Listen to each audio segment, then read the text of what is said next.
लेकिन सवाल यह है कि क्या ईरान के खिलाफ अमेरिका का ऑपरेशन फिक्स था? क्या ईरान को अमेरिका के हमले की तारीख और वक्त पहले से पता था?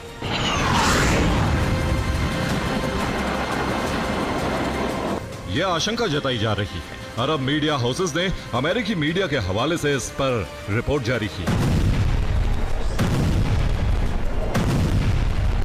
रिपोर्ट है कि वॉशिंगटन ने पहले ही तेहरान को हमले की सूचना दे दी थी। नाम छिपाने की शर्त पर एक ईरानी अधिकारी ने यह जानकारी दी है।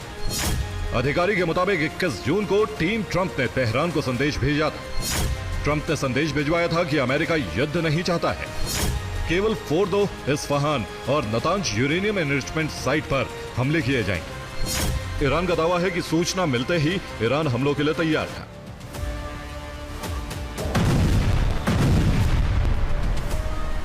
22 जून को जब ईरान पर हमले किए गए, उससे कई दिन पहले ही ईरान अपने न्यूक्लियर ठिकानों की मजबूत मोर्चाबंदी कर चुका था।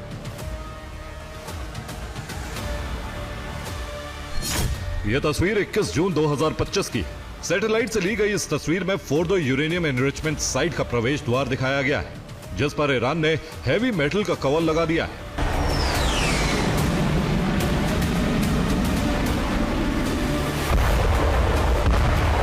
यानी ईरान पहले से ही अमेरिकी हमलों का असर घटाने के लिए फोर्दो पर तैयारी कर रहा था। फोर्दो ईरान का सबसे गहराई में बना न्यूक्लियर ठिकाना है। इसका डिजाइन बड़े से बड़े हमले को झेलने के हिसाब से तैयार किया गया है।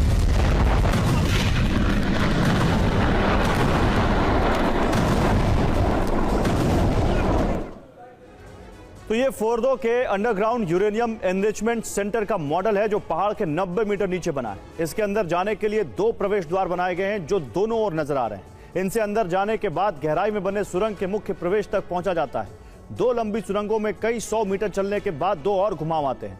इसके बाद मुख्य स्ट्रक्चर की तरफ जाने का रास्ता आता है।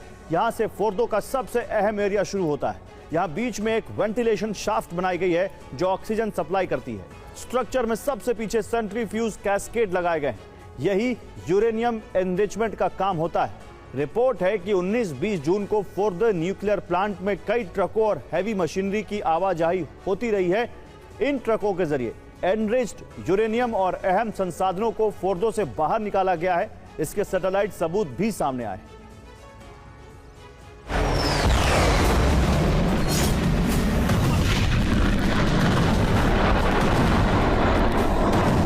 फोर्दो न्यूक्लियर साइट ईरानी परमाणु कार्यक्रम का सबसे अहम ठिकाना है। यहां सबसे ज्यादा यूरेनियम एनरिचमेंट किया गया है, लेकिन ईरान का दावा है कि अमेरिकी हमलों से कोई नुकसान नहीं हुआ।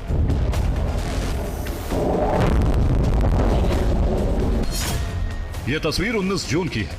इसमें फोर्दो न्यूक्लियर एनरिचमेंट साइट पर ट्रकों की कतार नजर आ रही है। दावा है कि ईरान ने यहां से अपना एनरिच्ड यूरेनियम हटा लिया है। 20 जून को भी फोर्दो सहित नतांज और इस्फहान न्यूक्लियर प्लांट पर बड़ी लॉजिस्टिक गतिविधि देखी गई थी।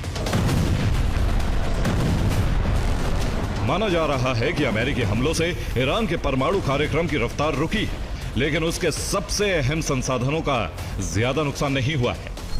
19 और 20 जून को नतांज, इस्फहान, फोर्दो पर बड़ी हलचल देखी गई।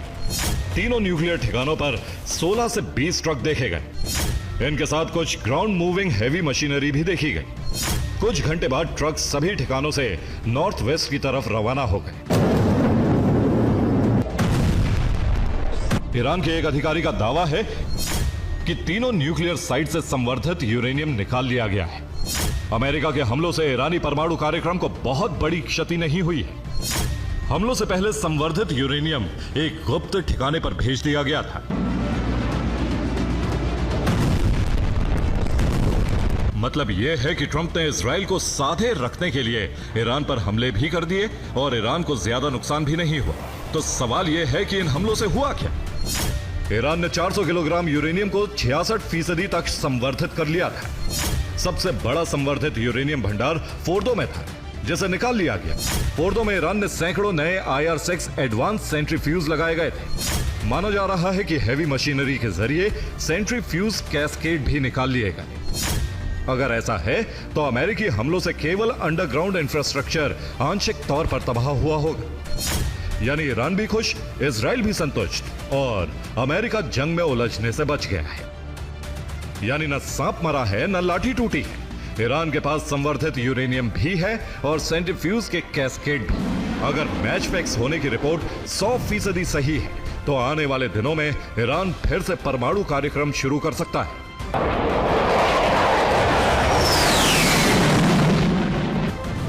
Bureau report, TV9 भारतवंश।